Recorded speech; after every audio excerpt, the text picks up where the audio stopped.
இந்த டக்குன்னு என்னன்னா நான் ஒரு கொஸ்டின் கேட்பேன் 10 செகண்ட்ல 3 ஆன்சர் சொல்லணும். நான் கேள்வியை ஃபுல்லா கேட்டு முடிச்சதுக்கு அப்புறமேட்டு பதில் சொல்லுங்க.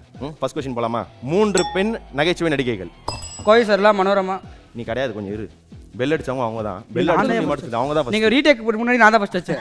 3 வாட்டி அவங்க தான் ஆச்சாங்க. சரி ஓகே டேக்கலாம். அவள போச்சு. கோவை சரளா, மனோரமா, ஊர்வசி. செகண்ட் கொஸ்டின் போலாமா? 3 ராம்காம் திரைப்படங்கள். சிவமனசுல சக்தி. Okay okay. அப்புறம்டா இது மேட்டுக்குடி. ஆச்சு சொல்லும்போது வதருது உனக்கு. அது அப்படிதான். அவ்வளவு அதுக்கு தான் இங்க நிக்கிறேன். ஆச்சு சொல்லும்போது பூனை மாதிரி ஆயிட்ட. அதுக்கு ஸ்கூல் டைம்ல இருந்து அப்படிதான் இருக்கலாம். கரெக்ட். அட்டகாசம். பாலுக்கு ஒண்ணு, ஆளுக்கு ஒண்ணு. அடுத்து நகைச்சுவை நடிகர்கள் பாடிய 3 பாடல்கள். பாட்டு சொல்லணும். இன்னும் அடித்திட்டா கேட்பாங்க. எதுக்கு அடிச்ச சொல்லு.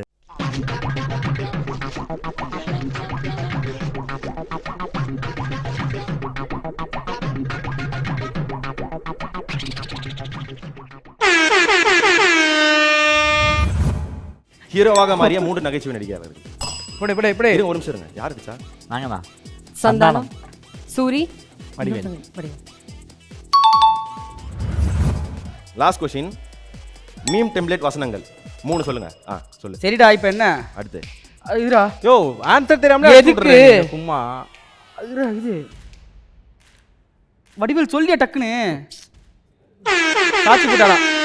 இனி நீ வயசுக்கு வந்தா என்ன வரல என்ன? 2 சொல்லு. அது கூட சொல்லு. நீ கேள்வி கேட்காமலே அடிச்சிடுறியா? என்ன தெரியுமா? மீம் டெம்ப்ளேட் வசனங்கள். நான் சொல்லிட்டேன். சொல்லிட்டு அப்படியே கம்முன் ஆயிட்டு. சரிடா இப்போ என்ன முடிஞ்சு டைம் முடிஞ்சு. அப்ப இவங்க தான் ஜெயிச்சிருக்காங்க. நீங்க 2 சொல்லிருக்கீங்களா?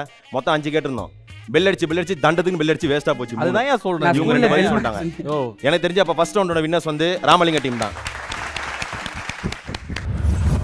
ஐயா ஏமாத்துறீங்க எங்களை. இல்ல நீ பெல் அடிச்சிட்டு பதில் சொல்ல மாட்டற. உனக்கு நான் பெல் அடிச்சிட்டு உன்னை கேமரால நான் வச்சிரணும்னு நினைக்கிறேன். 3ல 2 சொல்லிட்டேன். அப்ப அவங்க சொல்லாம நீ ஜெயிக்கல. முதல்ல கேள்வி கேளு. கேள்வி கேட்டேன்டா. நீ வந்து அடுத்த கேள்வில அடிச்சிடுற அவ்வளவுதான். பொறுமை. கையை கட்டுப்படுத்தேன். நீ பொறுமையா போலாம். சரி ஓகே. இப்போ ஒரு பரபரப்புல ஃபர்ஸ்ட் ரவுண்டு உடனே போயிட்டோம்ல. உங்களை பத்தி இன்ட்ரோடக்ஷன்ல எதுவுமே கொடுக்கல. ஏடாகூடம் சந்தோஷ் உங்களை பத்தி சொல்லுங்க. இதான் உங்க டைம், பேசுங்க. இல்ல இப்படி கேட்டா பேச வராது. இல்ல கேட்டாங்க. ஸ்கூல்ல இன்ட்ரோ கொடுத்தாலே எனக்கு வராது. பேசுற டைம்ல தான் நான் யோசிக்கலாம்னு பார்த்தா அதுக்குள்ள நீ என்கிட்ட வராத. இப்ப பேசு. இல்ல இப்பலாம் ஐயா இப்பலாம் கேள்வி கேட்டா பதில் வராது. நான் பேசும்போது பேசிக்கிறேன். தெளிவா நீ சொல்லு. தெளிவா உன்னை பத்தி நிறைய இருக்கு. அவரை பத்தி நீ சொல்லியா? சடனா ஒரு நாள் வந்து ஓகே கண்டென்ட் கிரியேட்டர்லாம் நிறைய பேர் இருக்காங்களே, நம்மளும் சும்மா ஏதாவது ரேண்டமாக பண்ணலாம் அப்படின்னு சொல்லிட்டு ஸ்டார்ட் பண்ணது. அது அப்படியே பெருசாக போயிடுச்சு. எதிர்பார்க்காம நடந்தது. இப்படி போகணும் அப்படின்லாம் தெரில. ஸ்டார்ட் பண்ணுறது பண்ணியாச்சு. ரியாலிட்டியாக அப்படியே மக்கள் வீட்டுக்குள்ளே அப்படியே ஒரு வீட்டுக்குள்ளேயும் போய் பண்ணலாம் அப்படின்னு சொல்லிட்டு பண்ணது. அது அப்படியே வைரல் விஜய் சொல்லுவார் அது மாதிரியா? எப்படி எல்லார் வீட்டுக்கும் போயிட்டு தான் அரசியலுக்கு வந்தேன். இதெல்லாம் என்ன இருக்காதீங்க. தமிழில் போட்டு அடி வாங்க விடுவீங்க நீங்கள். ஸோ நான் like first Vikkals YouTube channel மூலமாக தான் நான் அந்த ஆக்டிங்குள்ளே வந்தேன். ஸோ வந்து அவங்க மூலமாக அவங்க சொல்லி நீ கண்டென்ட் போடு, ரீல்ஸ் போடு. நான் ஃபஸ்ட்டு லைக் அட்மின் ஒர்க்குக்காக தான் வந்த விக்கல்ஸ். நான் அவங்க சொல்லி ஃபோர்ஸ் பண்ணி நீ போடு, ரீல்ஸ் எல்லாம் போடு, உனக்குன்னு ஒரு பிளாட்ஃபார்ம் இங்கே இருக்கும் அப்படின்னு சொல்லிட்டு அங்கே ஃபோர்ஸ் பண்ணி போட வச்சதுனால நான் இந்த அளவுக்கு வந்திருக்கேன். இப்போ ரீல்ஸ் கண்டென்ட் எல்லாம் பண்ணிட்டு. என் பேர் கவிராஜ். நான் வந்துட்டு ப்ரொஃபஷனல் ஆக்டிங் ட்ரை பண்ணிருக்கேன். ஃபுல்லாகவே நான் இதில் மட்டும் தான் இருக்கேன். ஸோ ஷார்ட் ஃபிலிம்ஸ், மூவிஸ்னு சின்ன ரோல்ஸ் பண்ணிகிட்டு இருக்கேன். இப்போ வந்துட்டு அப்படியே சைடில் நம்ம சும்மா இருக்க வேணாம்னு சொல்லி கண்டென்ட் எழுதி நான் அப்படியே கண்டென்ட் ட்ரை பண்ணிருந்தேன். அப்போ வந்து ஓகே சோஜாவும் ஜாயின் பண்ணாங்க. அப்போ நாங்கள் சேர்ந்து கண்டென்ட் பண்ணிட்டு இருக்கோம். Okay super. ஃபர்ஸ்ட் ரவுண்டோட வின்னர்ஸ் ராமலிங்க டீம். நம்ம பஞ்சதந்தியத்தில் வந்து ஒரு சிறப்பு அம்சம் என்னன்னா 5 ரவுண்டுக்குமே அந்த லெவலுக்கு ஏற்ற மாதிரி காசு வச்சிருப்போம். அதிர்ஷ்ட உருட்டுன்ற பேரில் ஒன்று வச்சிருக்கோம். அந்த ப்ராப்பர்ட்டி வட்டும் அதுக்கப்புறம் நான் அதை எக்ஸ்பிளைன் பண்ணுறேன். டீம் ஃபர்ஸ்ட் ரவுண்டு வின் பண்ண நம்ம ராமலிங்க டீம்லேருந்து யாராவது ஒருத்தர் வாங்க. இப்போ இந்த ஒன்று வேலை தான் உனக்கு கொடுத்துருக்காங்க. இப்போ ஓகே.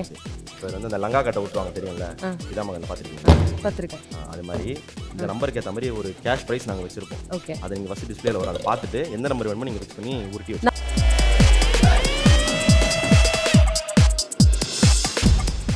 இங்கே பார்த்துக்கோ. அமௌண்ட் பார்த்துக்கோ. ஐயோ 1லேருந்து 6 வரைக்கும் இருக்குல்ல. இது 1 2 3 4 5 6. ஓகே. நீங்கள் இப்போ 5 போட்டிங்கன்னா 1000 rupees கொடுத்துருவாங்க. ஃபர்ஸ்ட் ரவுண்டோட மேக்ஸிமம் ப்ரைஸ் வந்து 1000. செகண்ட் ரவுண்டுக்கு 2 3 4 5 5 ரவுண்டுக்குமே 5000 வரைக்கும் கேஷ். டோட்டலாக 15,000 வரைக்கும். போலாமா? போலாம். கரெக்டாக உருட்டி வைங்க. இப்படி தானே நீங்க வச்ச மாதிரி தானே? வச்சா மாதிரி நீ உருட்டுமா, உன் நல்ல மனசுக்கு நீ தான் ஜெயிப்ப. பண்ணுங்க. அவளுக்கு நல்ல மனசே இல்லையே. இப்போ திருப்பி வைக்கணும். சத்யா மற்றும் மில்கி மிஸ்ட் வழங்கும் Black Sheep Panchathanthiram. When you partner Rico Banquets exclusively available on Black Sheep Value OTT.